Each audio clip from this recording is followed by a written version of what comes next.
Assalamu alaikum warahmatullahi wabarakatuh. My dear students, I welcome you all again. I am your chemistry tutor Yasir sir, and this is video lecture number 7 for the class 12.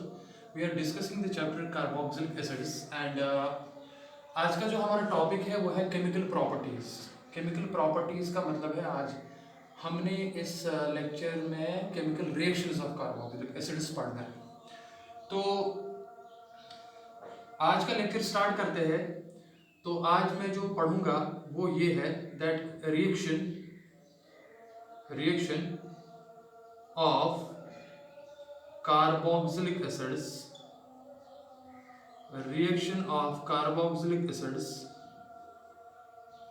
Due to COOH group. पहली बात। दूसरी बात, इस COH group में हमने जो पढ़ना है वो पढ़ना है क्लीवेज, यानी कि रिएक्शन ड्यू टू, मैं ऐसे लिखूंगा, reaction due to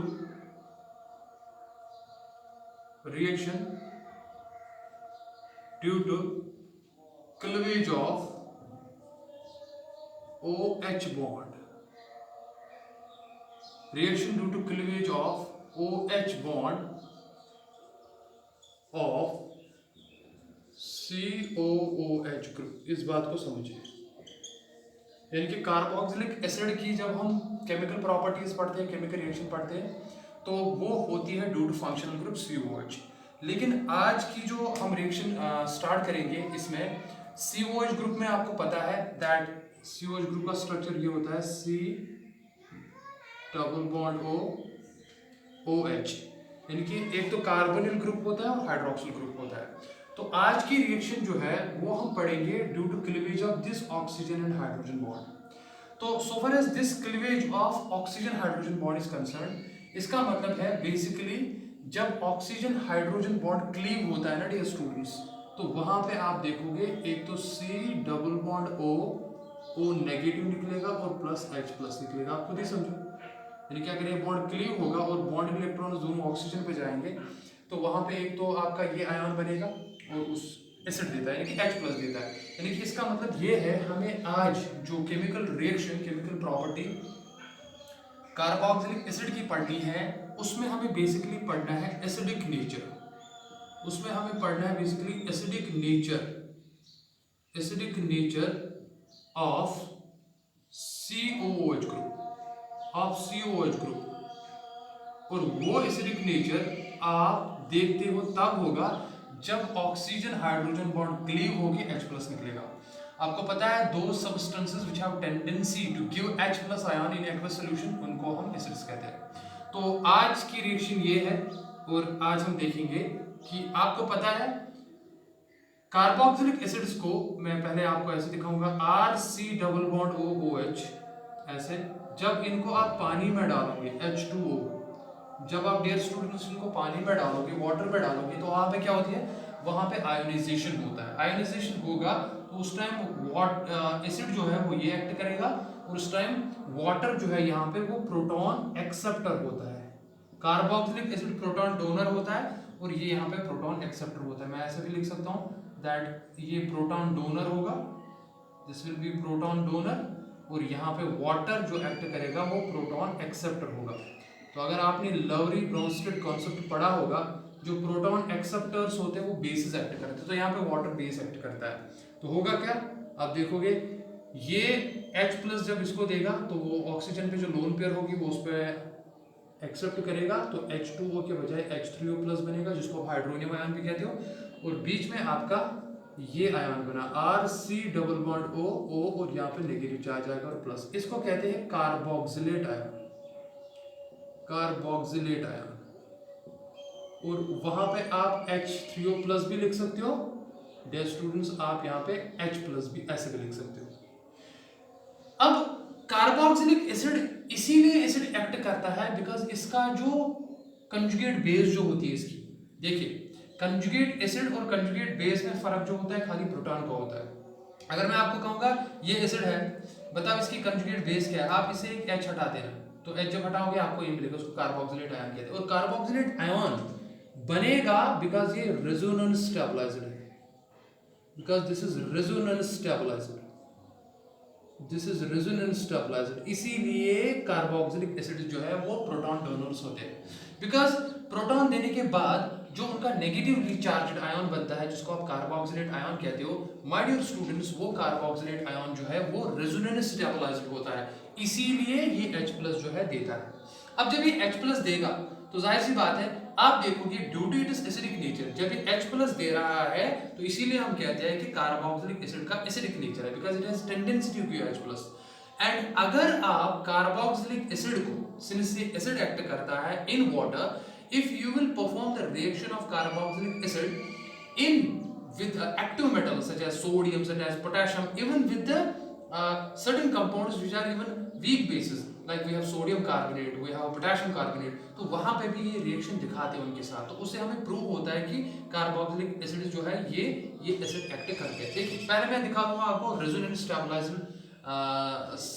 stabilization of carboxylic ion. देखिए आपको पता है this is RC double bond O negative, और आप अगर आप यहाँ पे देखोगे दैट यहाँ पे ये स्ट्रक्चर फर्स्ट अगर आप मान लेंगे आप, तो आप देखोगे नेगेटिव चार्ज खाली इस ऑक्सीजन पे नहीं रह सकता, ये यहाँ पे आ जाएगा और यहाँ पे पाई बॉन्ड ब्रेक होके इस वाले स्ट्रक्चर पे आएगा। देखिए दूसरा रेजोनेंस स्ट्रक्चर कैसे बनेगा, अब RC अब इस पे नेगेटिव आएगा और यहाँ पे ऑक्सीजन और कार्बन के दरमियान डबल बॉन्ड आएगा।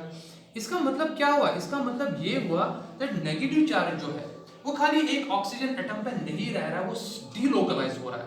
तो माय डियर स्टूडेंट्स, डीलोकलाइजेशन की वजह से स्टेबिलिटी आती है, इसी डीलोकलाइजेशन को आप रेजोनेंस कहते हो। और अगर आप इसका हाइब्रिड बनाएंगे तो इसका हाइब्रिड जो है वो ऐसे बनेगा। देखिए मैं यहाँ पे ये इरेज करता हूँ, ये रेजोनेंस स्टेबलाइजर आपको पता होगा, यहाँ पे जो दो ऑक्सीजन पे नेगेटिव आपने देखा, सिंस इस ऑक्सीजन पे भी नेगेटिव आ सकता है, इस ऑक्सीजन पे भी नेगेटिव आ सकता है, तो चांसेस दोनों के हैं, तो इसलिए मैं यहाँ पे दिखाऊंगा डेल्टा नेगेटिव, और डीलोकलाइजेशन को हम ऐसे डॉटेड लाइन से दिखाते हैं। So this is structure number 3 जिसको आप रेजोनेंस हाइब्रिड कहते हो। तो आपका स्ट्रक्चर जो हाइब्रिड है वो बेसिकली डियर स्टूडेंट्स ये है, देखिए यही एक्चुअल स्ट्रक्चर होता है।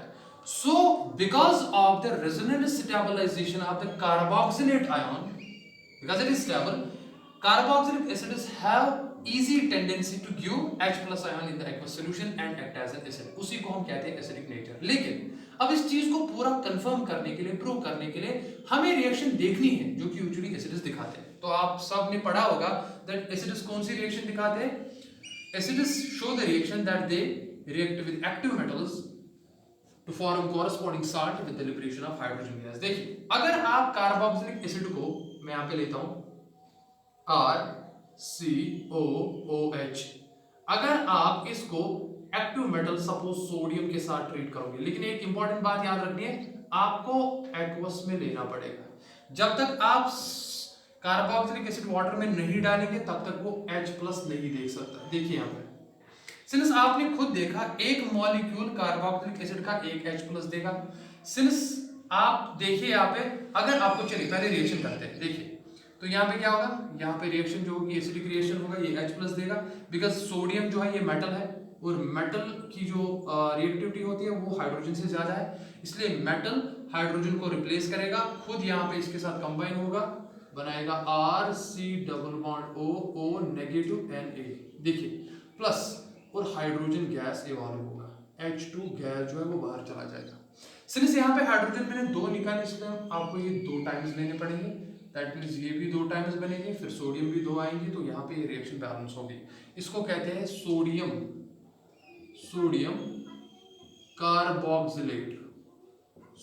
कार्बोक्सिलेट आयन बन गया। यहाँ पे साल्ट है, सोडियम कार्बोक्सिलेट जो है साल्ट बन गया।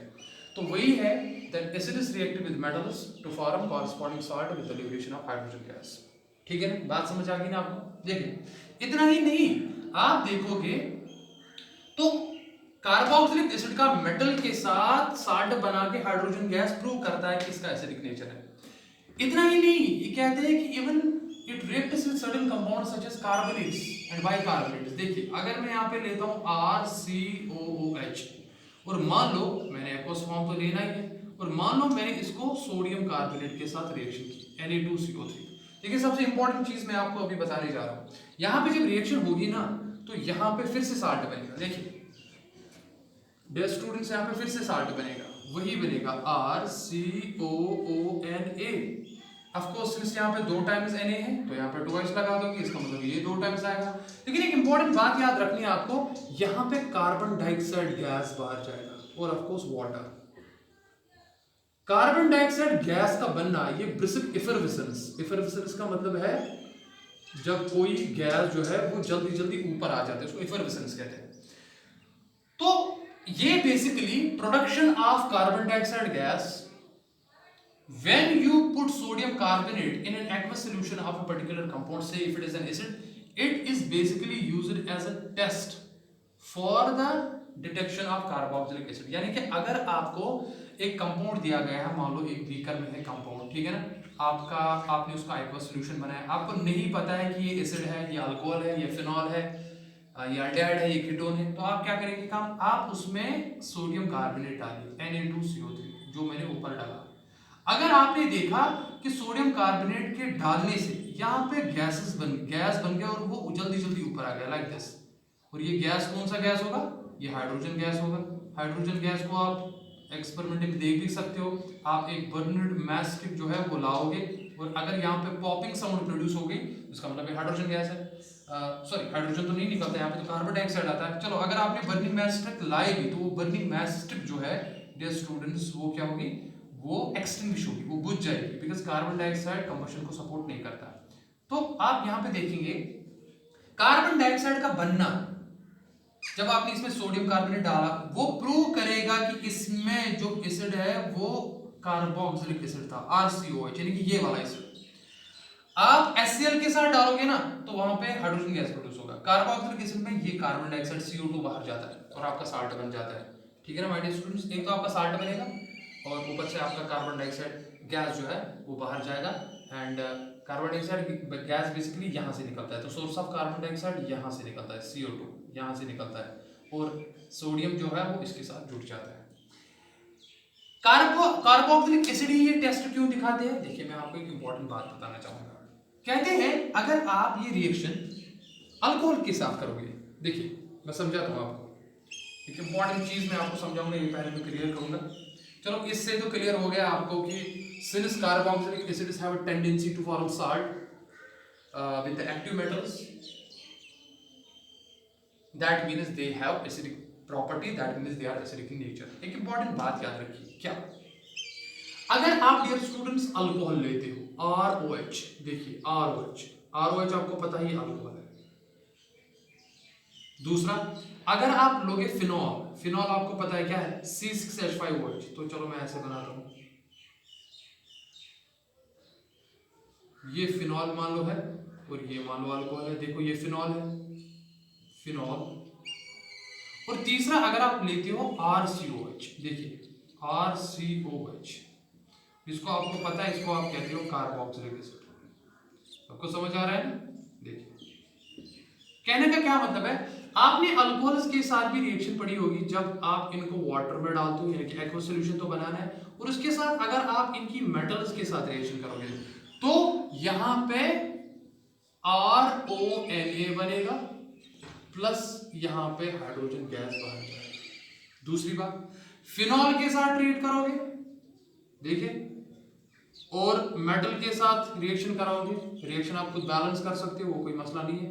तो फिनाइल रिंग के बजाय मैं लिखूंगा C6H5, इसका मतलब ये ONA, इसको कहते हैं सोडियम फिनॉक्साइड, इसको कहते हैं सोडियम अल्कोक्साइड। सबको समझ आ रहा है ना? यहाँ पे भी मान लो हाइड्रोजन गैस बाहर, आप इस रिएक्शन को बैलेंस कर सकते हो, that's not a big task. इसको 2 टाइम्स लेंगे और इसको भी 2 टाइम्स लेंगे तो ये 2 टाइम्स बनेगा, तो हाइड्रोजन गैस बाहर। इसको भी 2 टाइम्स लेंगे, इसको भी 2 टाइम्स लेंगे तो ये 2 टाइम्स करेंगे, हाइड्रोजन गैस बाहर। और इसके साथ तो रिएक्शन कर ही लिया आपने ऑलरेडी, दैट इसको वाटर के साथ ट्रीट करके मान लो चलो आपने यहाँ पे भी सोडियम डाल दिया और यहाँ पे क्या बन गया, ट्वाइस RCOONA एंड प्लस आपका यहाँ पे नेगेटिव, ये पॉजिटिव, और यहाँ पे भी हाइड्रोजन गैस बाहर। देखिए लेकिन एक इंपॉर्टेंट बात सुनिए, यहाँ पे जो रेट ऑफ हाइड्रोजन गैस होगी ना वो बहुत ज्यादा होगी, यानी कि ये भी एसिडिक प्रॉपर्टी दिखाता है, ये भी दिखाता है, लेकिन ये भी दिखाता है। लेकिन माय डियर स्टूडेंट सबसे ज्यादा प्रोडक्शन जो हाइड्रोजन गैस की होगी वो तीसरे वाले केस में होगी। यहाँ पे मोर प्रोडक्शन ऑफ हाइड्रोजन गैस होगी, मोर प्रोडक्शन। इसका मतलब क्या हुआ? इसका मतलब ये हुआ दैट कार्बोक्सिलिक एसिड को H+ देने की टेंडेंसी इन दोनों कंपाउंड से ज्यादा है। इसका मतलब क्या हुआ? इसका मतलब ये हुआ that carboxylic acid is more acidic as compare to phenol and phenol is more acidic as compare to alcohol. ये ऑर्डर कभी कभार पूछा जाता है।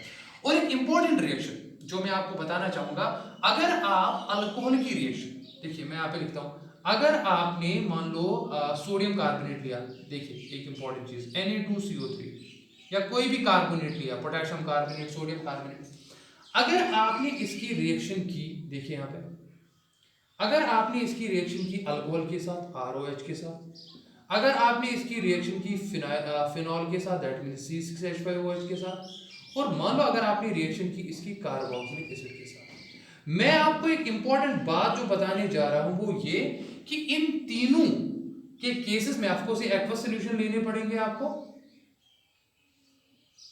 ये आपको एक्वस लेने पड़ेंगे, उसमें तो कोई शक है नहीं, बिकॉज तब तक ये H+ नहीं दे सकते।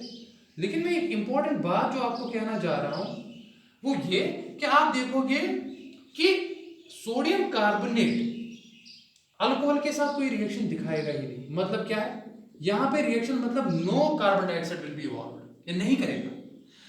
आप फिनॉल के साथ करोगे ना, नो रिएक्शन, यानी कि ये इतना स्ट्रॉन्ग, ये इतने ज्यादा एसिडिक नहीं है कि ये इस वीक बेस के साथ जो है वो रिएक्शन दिखा सकते हैं।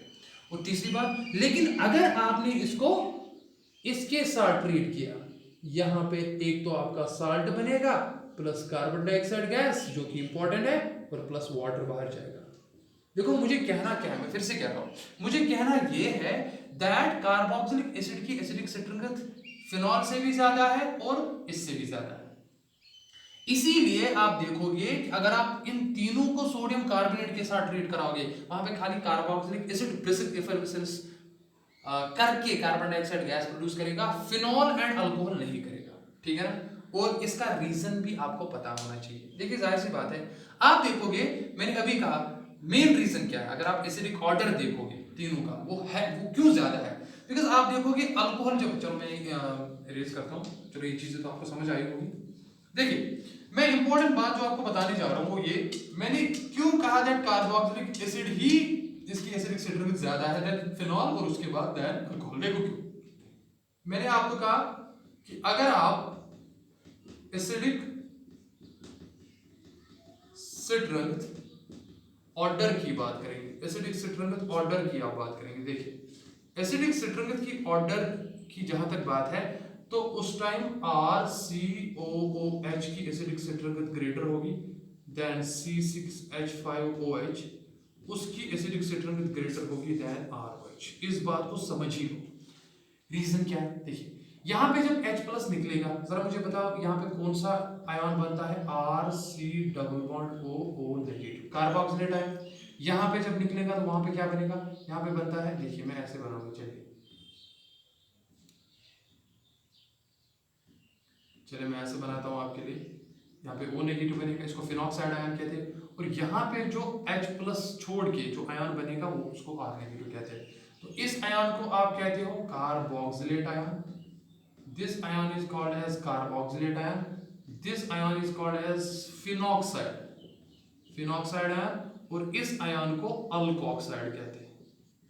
अब इंपॉर्टेंट बात याद रखिए, देखिए जिस सबस्टेंस की, ये तो एसिडिक स्ट्रेंथ होगी, आपको पता है हर एक एसिड का एक कंजुगेट बेस होती है। अगर ये एसिड है इसकी कंजुगेट बेस क्या होगी, इससे H हटा दो। ये अगर एसिड लोगे इसकी कंजुगेट बेस क्या होगी, इससे H हटा दो। तो ये हो गया, जितना स्ट्रॉन्गर एसिड होता है ना उसकी कंजुगेट बेस उतनी ही वीक होती है। अगर मैं यहाँ पे लिखूंगा ना बेसिक ऑर्डर इनकी कंजुगेट बेसिस का, वो बिल्कुल उसके रिवर्स होगा। जिसका एसिडिक कैरेक्टर ज्यादा था उसकी कंजुगेट बेस उतनी ही वीक होगी। लेकिन उसका रीजन भी है, देखिए कंजुगेट बेस का क्या मतलब है, किसको इनमें से ज्यादा टेंडेंसी है इलेक्ट्रॉन पेयर डोनेट करने की, और इलेक्ट्रॉन पेयर यहाँ पे in the form of negative charge है। आप खुद मुझे बताओ किसकी सबसे ज्यादा टेंडेंसी होगी नेगेटिव चार्ज डोनेट करने की, जिसपे नेगेटिव चार्ज ज्यादा होगा। अब देखिए अल्कोक्साइड आयन में ऑक्सीजन पे नेगेटिव चार्ज है, चलो उसमें तो कोई शक नहीं है, और यहाँ पे +R इफेक्ट की वजह से R जो है इलेक्ट्रॉन्स जो है वो ऑक्सीजन की तरफ छोड़ता है, उसकी वजह से ऑक्सीजन पे नेगेटिव चार्ज और ज्यादा इंक्रीज होता है, इंटेंसिफाई हो जाता है। जितना इसमें नेगेटिव चार्ज इंटेंसिफाई होगा ना उतना ही ज्यादा रिएक्टिव बनता है। तो ये स्पीशी जो अल्कोक्साइड स्पीशी ये मोर रिएक्टिव है। तो इसीलिए हम कहते हैं अगर हम बेसिक ऑर्डर देखेंगे ना तो इसका बेसिक ऑर्डर ज्यादा होगा, लेकिन इसके कॉरस्पॉन्डिंग एसिड का एसिडिक ऑर्डर कम होगा। यहाँ पे आ जाओ, यहाँ पे क्या है, यहाँ पे रेजोनेंस हो रही है, देखो यहाँ पे तो डिलोकलाइजेशन हो रही है ना, देखो नेगेटिव चार्ज। यहाँ पे तो कोई डिलोकलाइजेशन है नहीं, यहाँ पे तो प्लस आर इफेक्ट है, और प्लस आर इफेक्ट की वजह से चार्ज इंटेंसिफाई हो रहा है, पहली बात। यहाँ पे क्या है, यहाँ पे रेजोनेंस इफेक्ट है, यहाँ पे आर इफेक्ट है, यहाँ पे सॉरी यहाँ पे आर इफेक्ट नहीं है, इसको आई इफेक्ट कहते हैं, इंडक्टिव इफेक्ट है, आई एम सॉरी। तो ये आर इफेक्ट है, रेजोनेंस हो रहा है। और लेकिन यहाँ पे आप देखोगे यहाँ पे भी आर इफेक्ट है, लेकिन इन दो में फर्क क्या है, यहाँ पे ऑक्सीजन पे नेगेटिव आएगा और उसके बाद जब डिलोकलाइजेशन हो रही है वो फिर से नेगेटिव ऑक्सीजन पे आ रहा है। और आपको पता है ऑक्सीजन एटम्स जो है हाईली इलेक्ट्रोनेगेटिव एटम्स है, यहाँ पे खाली एक ऑक्सीजन एटम है। तो आप देखोगे जो दूसरा नेगेटिव चार्ज आ रहा है वो कार्बन पे आ रहा है, और कार्बन की इलेक्ट्रोनेगेटिव ऑक्सीजन से कम है। तो इसका मतलब है रेजोनेंस इन दोनों में हो रहा है, लेकिन यहाँ पे स्टेबिलिटी ज्यादा आएगी। तो आप खुद ही देखो ना, जब बेसिक ऑर्डर आपने देखा कि बेसिक ऑर्डर सबसे ज्यादा इसका होगा, मैंने एरो इसकी तरफ दिखाई। अगर आपको बताना होगा स्टेबिलिटी ऑर्डर, अगर आपको इन्हीं आयंस का स्टेबिलिटी ऑर्डर दिखाना हो, स्टेबिलिटी किसकी ज्यादा होगी, जिसका बेसिक स्ट्रेंथ कम होगा, तो बताओ ना इनमें से सबसे ज्यादा स्टेबिलिटी किसकी होगी, इन तीनों में से? वो होगी कार्बोक्सिलेट आयन की।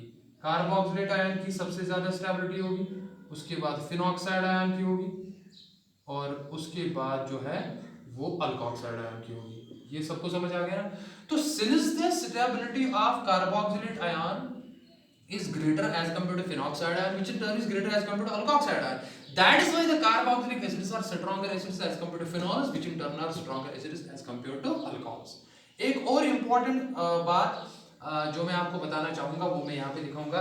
आप एसिडिक सिट्रंगित जो है, एसिडिक सिट्रंगित मैं यहाँ पे लिखता हूँ, आप एसिडिक सिट्रंगित या एसिडिक ऑर्डर भी उससे फिर आप निकाल सकते हो।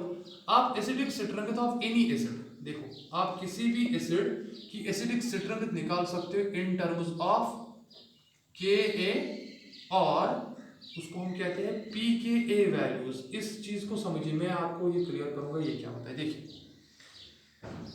चलो मैं एसिड लेता हूँ RCOH, मानो मेरे पास है RCOOH, आपने इसमें पानी डाला H2O, और ये देखो क्या दिया इसने, और सिंस से वीक एसिड है आपको पता है, तो यहाँ पे जो है आप रिवर्सिबल दिखाएंगे, डबल हेडेड एरो दिखाएंगे। ये क्या बनाएगा, एक तो बनाएगा RCOO नेगेटिव और देगा H+। चलो मैंने सीधे लिखा।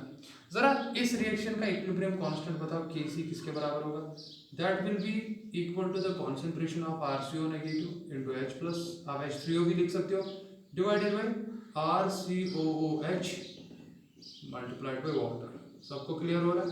सिंस आप सब स्टूडेंट्स को पता है दैट वाटर की कॉन्सेंट्रेशन हम कांस्टेंट लेते हैं, बिकॉज ये सॉल्वेंट है, एक्सेस में लेते हैं, तो हम इसलिए इस कांस्टेंट और इस कांस्टेंट को मल्टीप्लाई ऐसे भी कर सकते हैं, Kc into concentration of water, वो सबको पता है 55.5 मोल्स पर लीटर होता है, that is equal to molar concentration of RCO negative, that is carboxylate into H+ लिखो या H3O+ डिवाइडेड बाय RCOOH। सबको यहाँ तक समझ आ गया? देखिए अब आप मुझे बताओ इसको क्या कहते हैं, equilibrium constant into this constant is called as ionization constant for an acid, and this will be equivalent to RCOO negative into H+ divided by RCOOH। Equilibrium का कॉन्सेप्ट यहाँ पे आ रहा है, देखिए यहाँ पे,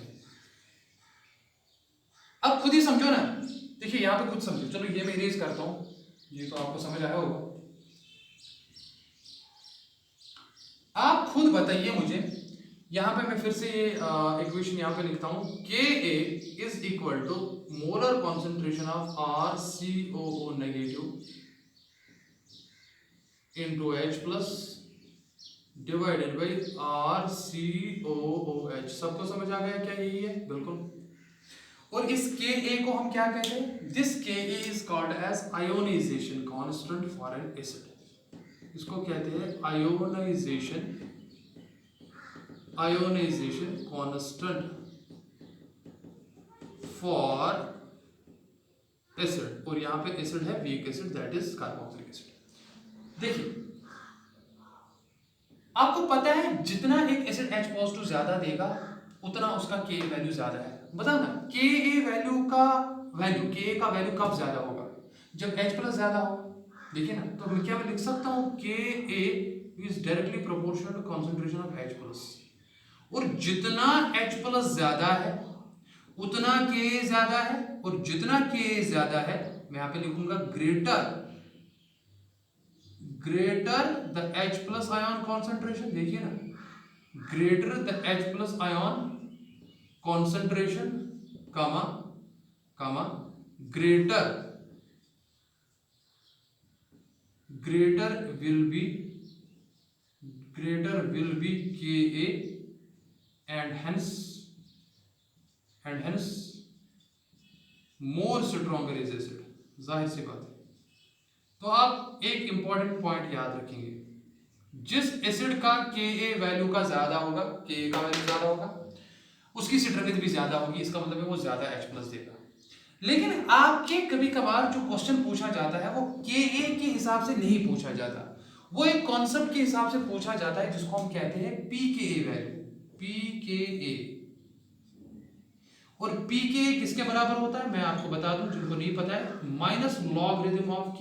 ये log टू द बेस 10 होता है, इसका ख्याल रखेंगे आप। जब आपको Ka का वैल्यू दिया है और आपको उसका नेगेटिव लॉगरिथम अप्लाई करना है, उसी को कहते हैं pK। एक इंपॉर्टेंट कंक्लूजन यहाँ पे बात समझो, greater the value of K, जितना Ka वैल्यू ज्यादा होगा, greater the value of Ka, जितना Ka का वैल्यू ज्यादा होगा, जो ही आप उसका pKa वैल्यू निकालना चाहो, यानी कि नेगेटिव लॉगरिथम अप्लाई करना चाहो, उसका उतना ही वैल्यू कम होता है। इस बात को समझिए, मैंने अभी कहा जितना Ka का वैल्यू ज्यादा उतना एसिडिक कैरेक्टर ज्यादा, और जितना Ka का वैल्यू ज्यादा उतना pKa का वैल्यू कम। इसका मतलब है जिस एसिड का pKa वैल्यू सबसे कम होगा उसकी एसिडिक स्ट्रेंथ सबसे ज्यादा है। तो आपको कभी कभार क्वेश्चन पूछा जाता है, the pKa values of the following acids are given below and identify the order. आप जिस एसिड का सबसे कम pKa वैल्यू देखोगे उसी का एसिडिक स्ट्रेंथ ज्यादा होगा।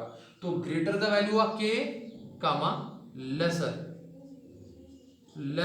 is the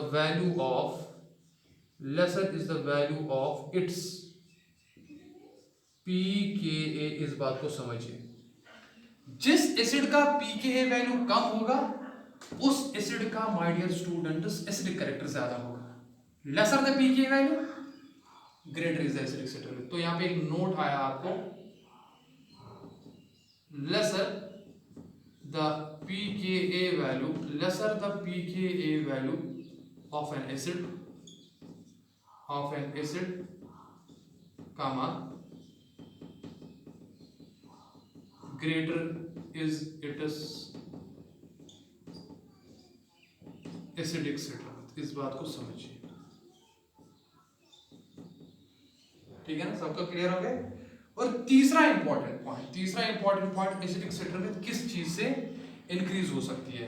देखिए, अगर आपके पास, जैसे मैंने अभी कार्बोक्सिलेट आयंस की बात की, मैंने कहा उनमें ये होता है CO नेगेटिव और यहाँ से R होता था। अगर R के साथ कोई electron withdrawing group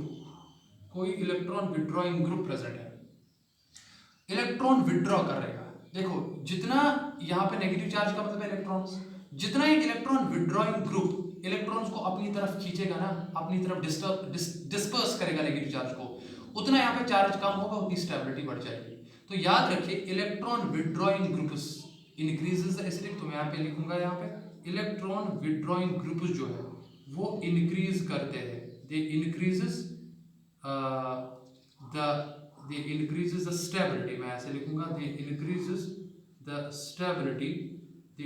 the stability of carboxylate ion, they increase the stability of carboxylate ions, they increase the stability of carboxylate ion and hence increases the acidic strength। they increase the stability of carboxylate ion and hence increases the acidic strength। और increase कैसे करते हैं stability carboxylate ion की? Bye dispersing negative charge को वो disperse, जितना charge disperse होगा उतनी स्टेबिलिटी आती है, जितना कॉन्सेंट्रेट होता है उतनी destability, and hence increases the acidic stability. इस बात को याद रखेंगे। फॉर एग्जांपल अगर आपके पास है RCOH और आपके पास है, मान लो, या चलो RCOH में नहीं लिखूंगा, मैं लिखूंगा, मान लो आपके पास है CH3COH और दूसरा है आपके पास CF3COH। देखिए यहाँ पे मैंने हाईली इलेक्ट्रोनेगेटिव एटम फ्लोरीन रखा, तो जाहिर सी बात है उनका इलेक्ट्रोनेगेटिविटी ज़्यादा होता है, वो इलेक्ट्रॉन विड्रॉइंग इफेक्ट करेंगे। इसका मतलब है इसकी एसिडिक स्थिरांक इससे ज़्यादा होगी, तो एसिडिक स्थिरांक अगर आप देखोगे वो इसकी ज़्यादा होगी इससे। लेकिन इसके बरक्स अगर आपका कार्बोक्सिलेट आयन के साथ जो ग्रुप अटैच्ड है वो इलेक्ट्रॉन विड्रॉइंग नहीं बल्कि इलेक्ट्रॉन रिलीजिंग ग्रुप है, वो इसका रिवर्स करेगा। अरे देखो ना खुद ही, ये इलेक्ट्रॉन विड्रॉ कर रहा है अपनी तरफ, इलेक्ट्रॉन रिलीज कर रहा है। देखिए ना, जब ये इलेक्ट्रॉन रिलीज करेगा, यहाँ पे ऑलरेडी नेगेटिव चार्ज है और ये यहाँ से इलेक्ट्रॉन छोड़ रहा है, तो यहाँ पे नेगेटिव चार्ज कम नहीं बल्कि बढ़ेगा, तो यहाँ पे कॉन्सेंट्रेशन ऑफ चार्ज होगा, तो इसकी वजह से यहाँ पे क्या होगा, यहाँ पे कॉन्सेंट्रेशन ऑफ चार्ज होगा, यानी कि चार्ज यहाँ पे इंटेंसिफाई होगा, यहाँ पे कॉन्सेंट्रेशन ऑफ चार्ज होगा। जब कॉन्सेंट्रेशन ऑफ चार्ज यहाँ पे होगा तो उसकी वजह से क्या है, स्टेबिलिटी ऑफ कार्बोक्सिलेट आयन जो है वो डिक्रीज हो जाएगी। तो मैं यहाँ पे लिखूंगा इसकी वजह से स्टेबिलिटी जो कार्बोक्सिलेट आयन की होगी, जो मैं ऐसे लिखूंगा, स्टेबिलिटी जो इस आयन की होगी, जो भी होगा, ये क्या होगी, ये डिक्रीज होगी। जब डिक्रीज होगी तो उसकी वजह से क्या है, एसिडिक स्थिरांक डिक्रीज होगी, जाहिर सी बात है, उसकी वजह से एसिडिक स्थिरांक जो है वो डिक्रीज हो जाएगी। सबको समझ आ रहा है, बहुत सिंपल है। तो इस वजह से आप देखोगे, हाँ अब आप एग्जांपल देखेंगे। फॉर एग्जांपल मान लो अगर आपने जैसे कौन से है इलेक्ट्रॉन रिलीजिंग ग्रुप्स, कौन से है, देखो इलेक्ट्रॉन रिलीजिंग ग्रुप्स जो होते हैं, जैसे CH3 ग्रुप है, जो अल्काइल ग्रुप्स होते हैं, जैसे C2H5 ग्रुप्स है, ठीक है ना, ये कुछ ऐसे ग्रुप्स होते हैं जो इलेक्ट्रॉन रिलीज करते हैं। तो इसकी वजह से उनका जो है वो स्टेबिलिटी जो है कार्बोक्सिलेट आयन की वो डिक्रीज करते हैं, उसकी वजह से एसिडिक स्थिरांक इंक्रीज होता है। तो इन जनरल आप याद रखेंगे, electron withdrawing groups increases the acidic strength of carboxylic acids whereas electron releasing groups decreases the acidic strength of carboxylic acids। और इसका जो ऑर्डर है अगर आप याद रखेंगे, मैं कुछ का यहाँ पे दे देता हूँ आपको जो आप याद रखेंगे। अगर आपको हालोजेंस में से देखिए, मैं यहाँ पे आपको बताता हूँ, अगर CF3 है, CF3 का इलेक्ट्रॉन विड्रॉइंग इफेक्ट ग्रेटर होता है, तो यहाँ से फिर ग्रुप होगा। उसके बाद होता है NO2 का, फॉर एग्जांपल मैं कुछ का बताऊंगा, और उसके बाद है C ट्रिपल बॉन्ड N का, जिसको आप साइनाइड ग्रुप कहते हो या साइनो ग्रुप कहते हो, नाइट्राइल ग्रुप। उसके बाद जो होता है हालोजेंस का होता है X, लेकिन X में क्या होगा, फ्लोरीन का ग्रेटर होगा, क्लोरीन से वो ग्रेटर होगा, ब्रोमीन से वो ग्रेटर होगा, आयोडीन से, ये चीज़ें तो पता है आपको, ठीक है ना। और उसके बाद जो होता है वो फिनाइल का होता है, फिनाइल रिंग जो होती है। तो आप देखोगे अगर जैसे चलो एक एग्जांपल देते हैं,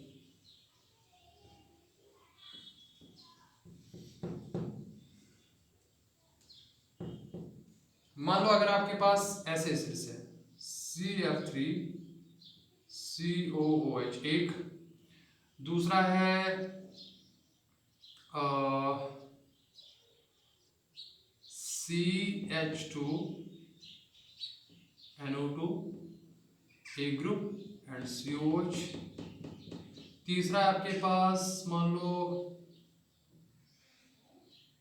CH2CN या C ट्रिपल बॉन्ड N होता है ऐसे, ठीक है ना, COH, और मान लो आपका है, चलो एक लेते हैं इसमें, CH2, चलो मैं Br ले रहा हूँ, Br वाला, COOH। चलो इस कंपाउंड का नाम मान लो A है, इसका मान लो B है, इसका मान लो C है और इसका मान लो D है। आपको क्या बताना है, आपको बताना है एसिडिक ऑर्डर इनका क्या होगा। लेकिन ऑर्डर क्या बताना है, ऑर्डर बताना है डिक्रीजिंग, चलो इंक्रीजिंग बताएंगे आपको, इंक्रीजिंग ऑर्डर बताना है। इंक्रीजिंग में सबसे पहले आता है जिसका कम होगा, तो बताओ इनमें से सबसे पहले कम एसिडिक कौन होगा। तो अगर आप जो भी नॉलेज मैंने आपको दी अगर आप अप्लाई करेंगे तो सबसे कम होगा डी का, उसके बाद जो है वो सी का, उसके बाद जो है बी का, और सबसे ज़्यादा स्ट्रॉन्गर एसिड जो है इसमें ए होगा। तो माय डियर स्टूडेंट्स ये इसका ऑर्डर होगा। And this was all about the lecture number 7 for the chapter carboxylic acids, जिनमें हमने केमिकल प्रॉपर्टीज टॉपिक उठाया और हमने उसमें एसिडिक सिट्रिक पे हमने डिटेल के साथ बात की। तो इंशाल्लाह हम नेक्स्ट वीडियो लेक्चर नंबर 8 में और कुछ केमिकल प्रॉपर्टीज़ का जिक्र करेंगे। टिल देन आप अपना ख्याल रखिए, प्रैक्टिस कीजिए। फी अमानिल्लाह, अस्सलामु अलैकुम व रहमतुल्लाहि व बरकातहू।